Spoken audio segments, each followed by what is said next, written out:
The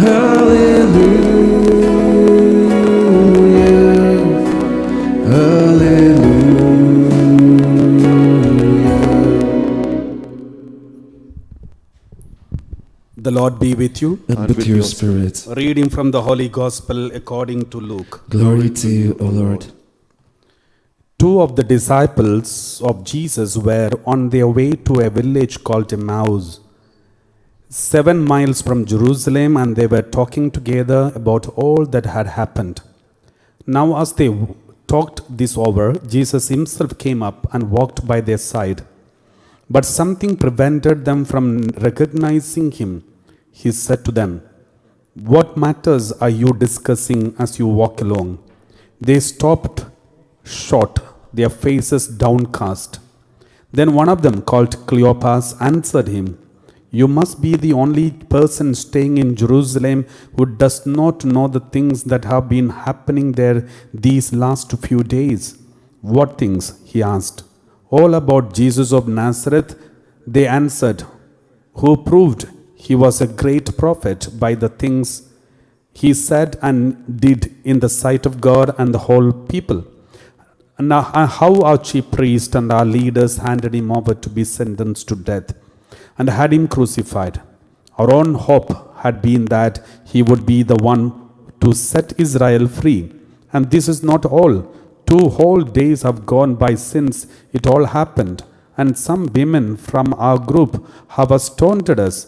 They went to the tomb in the early morning, and when they did not find the body, they came back to tell us that they had seen a vision of angels who declared he was alive. Some of our friends went to the tomb and found everything exactly as the women had reported, but of him they saw nothing." Then he said to them, "You foolish men, so slow to believe the full message of the prophets. Was it not ordained that the Christ should suffer and so enter into his glory?" Then, starting with Moses and going through all the prophets, he explained to them the passages throughout the scriptures that were about himself. When they drew near to the village to which they were going, he made as if to go on, but they pressed him to stay with them. "It is nearly evening," they said, "and the day is almost over." So he went in to stay with them. Now, while he was with them at table, he took the bread and said the blessing. Then he broke it and handed it to them. And their eyes were opened, and they recognized him, but he had vanished from their sight. Then they said to each other, "Did not our hearts burn within us as he talked to us on the road and explained the scriptures to us?" They set out that instant and returned to Jerusalem. There they found the 11 assembled together with their companions, who said to them, "Yes, it is true. The Lord has risen and has appeared to Simon." Then they told their story of what had happened on the road and how they had recognized him at the breaking of the bread. The Gospel of the Lord. Praise to you, Lord Jesus Christ. Please be seated. My dear brothers and sisters, we just read the Bible passage about the Emmaus journey.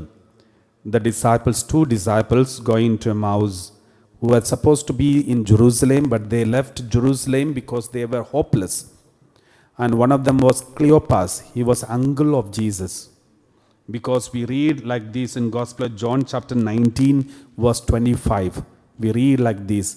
And that is what the soldiers did. Meanwhile, standing near the cross of Jesus were his mother, that is Mother Mary, and his mother's sister, her name is Mary, the wife of Cleopas. So this same Cleopas was one of those people who are going to Emmaus. And this Cleopas, who has got 3 children, James, and there was 3 people, 3 of them, James, Simon and Jude, 3 of them who are considered as the brothers of Jesus because they are cousin brothers. So these people, they lost hope in Jesus and they left Jerusalem, though they were asked to stay in Jerusalem, but they were leaving from Jerusalem to Emmaus, and Jesus walked with them. And the other day I explained to you word by word all these Bible passages already. And I explained to you the whole Holy Mass is depicted here. In the whole passage, we can see the different steps of the Holy Mass. And my dear brothers and sisters, after the resurrection, whenever Jesus came, he used to celebrate Holy Mass with them by taking the bread, blessing it, breaking it, giving it to them. It is the same method that is used in the Holy Eucharist. In fact, he was encouraging all the people, all of them, to have the Holy Eucharist daily. And in the breaking of the bread, they will see Jesus. They will see Jesus because breaking of the bread. Many people say, why in the Passover is celebrated only once in a year. And Jesus' Holy Eucharist is a Passover. Then why do we have this Passover, which is Holy Eucharist, every day? Because according to Jewish religion, it is only once in a year. But then we know from Jesus' teaching, Jesus said, this bread is the living manna from heaven. According to Old Testament, manna was given to them not once in a year, but every day.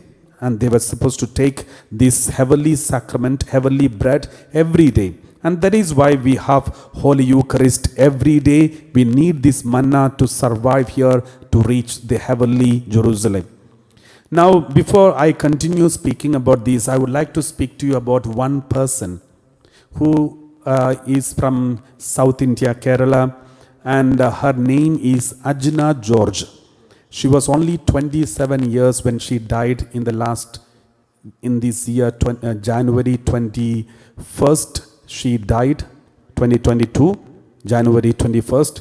She was only 27 years of age, and she was suffering from cancer for almost 5 years. And that is, now she has become very famous in South India because there are so many people going to her tomb and praying because so many miracles, because she was leading a completely 100% holy life. And there are so many stories which are available in YouTube and also in the Google. You can check the whole life history is already come out, and the people are requesting and demanding canonization of this girl who is just died 3-4 months ago. And then there were so many letters sent to Rome and bishops, and then bishops has to come out and give an official statement that we cannot canonize immediately like this, because there is lots of pressure from people, because everyone had seen her devotion to the Holy Eucharist. In her 27 years of age, she was known for her devotion to the Holy Eucharist. She never missed even a single Holy Mass, even during pandemic time. And she tried to go for Holy Mass. Somehow she got connected to some priest. She was a very active member of the Jesus Youth. And then she somehow managed to get connected to some priest and demanded them that when they celebrate Holy Mass, she can come and participate and receive communion. But during those pandemic times, she was bedridden. And then this priest who agreed to come somehow even there was she somehow managed to come to her personally and give Holy Communion. And sometimes once or twice he was interrogated by the police because it's a lockdown time. He was not meant to go, but somehow he convinced the police and went to her as she was dying in her sick bed. And there are so many stories. So just to make short, she was, even in the college days and the school days, she never used to miss even a single mass, and she cancelled many picnics because she will miss the Holy Mass. When all her friends go for 1 week or 2-3 days of picnic, she never used to go for picnics. The only reason is she doesn't want to miss the Holy Mass. And once one priest said, I will celebrate Mass during the journey, and only then she went for one picnic. And when after some years, and she was she became assistant professor, she started giving talks to people, and she started giving retreats and speaking to youngsters, and she always speaks about Holy Eucharist. And then when she was around 22 or something, she was diagnosed with a cancer on her face, and there was a swelling, And then when she came to know that she has got cancer, she was only worried about whether she will miss the Holy Mass in this process of treatment. She never worried about her death. She never complained about her suffering. She was going through excruciating pain, but she never complained about it. But she always said, I want Holy Mass. I want Holy Mass. And after some time it was swollen, and then it burst out, and whole face disfigured. She lost her eyesight, she lost her taste, and she lost her smell, and then she lost her hearing. And even when she was going through this, she has taken photographs with all her family members, showing her face and smiling, rejoicing, and always she demanded only one thing: I need Holy Mass, Holy Eucharist, the Holy Communion. And after some time she could not even speak, and she could not even eat anything. And then still she demanded, I want Holy Mass, I cannot survive without Holy Mass. And then the priest diluted the Holy Eucharist in the water and gave her the Holy Communion. And then when she was going through this sickness, when she was going through terrible pain, the parish priest arranged, the family arranged the vehicle so that she can go to the parish and receive communion. Then she said, I don't want to go in the vehicle. I want to go walking and offer my suffering for the salvation of the souls, and so that my Holy Eucharist will become meaningful. And she used to walk all the way from her home to the parish and go and receive communion. Even when she was going through the chemotherapy and treatment, all her face was swollen, and there was all kinds of reactions on her face, but still she went to. And she loved, and she was a very good singer, and she's called the Nightingale of the whole Blessed Sacrament. And people are going to her tomb even now, and every day you can see something or the other in the social media about her. And she has become a big, thousands of youth are flocking and following her and watching her videos and all those kinds of things. Just imagine, she died only this year, January 21st. So you can get to know more about her heroic life of zeal for the Eucharist through the YouTube or Google, and you can find out Ajna George. My dear brothers and sisters, this all shows there are so many people who are so concentrated and focused on the Eucharist because Jesus came for the Holy Eucharist. Jesus died for the Holy Eucharist, to give us the Holy Eucharist. Jesus went through all those passions so that we can eat his body and drink his blood.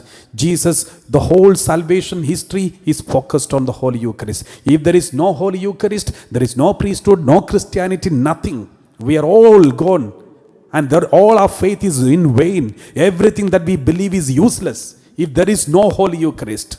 The Holy Eucharist is the peak and summit and sum total of the whole salvation history and salvation mystery. This is what the Second Vatican Council said.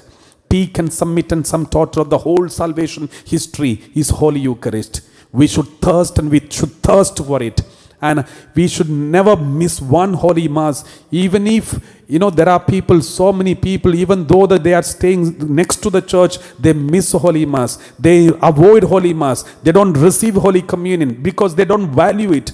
Look at this girl who, even in spite of the terrible sickness that she was going through, she was thirsting for the Holy Mass. She cried for Holy Mass. And she sacrificed all her pleasures just to receive Holy Communion every day. And there are so many saints like this who lives among us. Only when they die and when they become famous, we come to know. Otherwise, we don't even know. And she was in fact next to our neighbors. But still, I never knew until these recently about this girl who was living a holy life like this and led a heroic life. My dear brothers and sisters, there are so many thousands who are living like this. I've heard about a nun who is still alive. She is living only by the Holy Eucharist. Even now, she is healthy and everything is perfect, but she doesn't eat anything else other than the Holy Eucharist. She is still alive and she is leading a secret life because she doesn't want her name to be published. Only some priest among the priest circle, we all know about her, and she's also from the South India. She's living a holy life. So many people send prayer requests, those who know her personally, her family members and everyone. She is always in prayer and always living only with the Holy Eucharist. My dear brothers and sisters, there are so many who are the miracles of Holy Eucharist. These are the people who are miracles of the Holy Eucharist. Therefore, God has given such a mighty blessing, that is Holy Eucharist, in every day in your parishes. How dare we miss this Holy Mass? How dare we take the Holy Mass so lightly? How dare we just ignore the Holy Mass?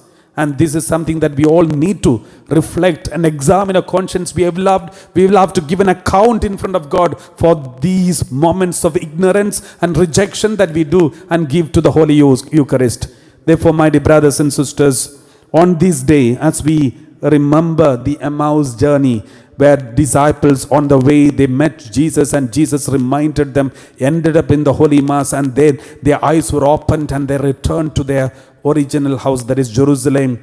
We need to reflect this Bible passage again and again and understand the importance of the Holy Mass, and never ever miss and never ever dare to miss this Holy Mass in our life. Let's sing together the offertory hymn.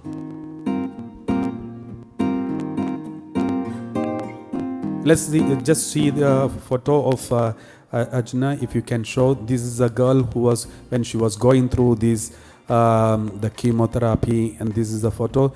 And she's a very beautiful girl, and after that she was disfigured. Whole her face was disfigured. She lost her eyesight, and the whole face was removed, and ears removed, and eyes removed, and there's terrible. You can see the pictures and see how much pain and suffering she had gone through during her time. But she loved the Eucharist so much, and she lived for it. And it is said those who have visited her in the last moments when she was dying, that was even during the pandemic, she never missed the Holy Mass. There was her spiritual father made sure to take the Holy Communion and give it to her every day. But the last day when she was about to die, it is said in the hospital her room was like a chapel, because there is all the pictures of Jesus, Mother Mary, saints, and always there is prayer. Always 24 hours there was prayer. Even people who visited her, they all used to pray, and she used to love to pray. And every day there was Holy Eucharist celebrated in her hospital bedroom. And the last day, just before her death, she received the communion, and she said, "Jesus, Mary, Joseph, I thank you," and then closed her eyes and died. And so peaceful death. So let's thank the Lord for the gift of all these holy people who lived and lives among us.